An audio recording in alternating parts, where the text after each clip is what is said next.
Spanish infinitive verbs are the base of every tense, yet 95% of learners have no idea what they actually are. So in this short video, I'll show you what an infinitive verb really is, how it compares to English so it finally clicks, and at the end, I'll give you a powerful list of the most common Spanish infinitives. What is an infinitive verb? An infinitive verb is the most basic form of a verb. In English, it's like to speak, to eat, to live. In Spanish, all infinitives end in AR, hablar, to speak, ER, comer, to eat, IR, vivir, to live. Think of an infinitive verb like a script with no actor. We have the actions, but no one is performing them. For example, hablar, to speak, is just the action of speaking.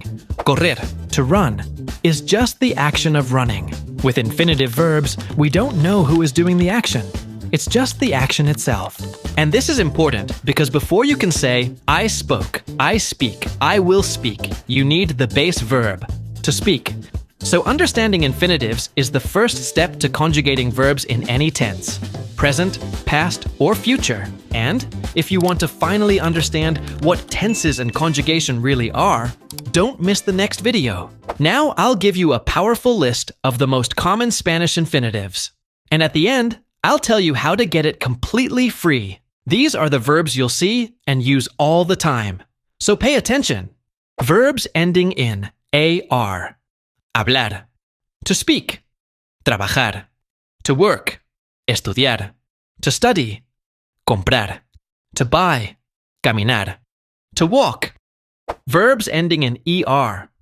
Ser, to be, tener, to have, comer, to eat, beber, to drink, aprender, to learn. If you want more smart, practical tips, like the video and subscribe. Verbs ending in IR. Vivir, to live. Ir, to go. Decir, to say. Salir, to go out. Escribir, to write. If you want the full PDF with these verbs, plus their English meanings, plus example sentences, comment PDF below, and I'll tell you how to download it for free. Like, share, and subscribe. See you in the next video.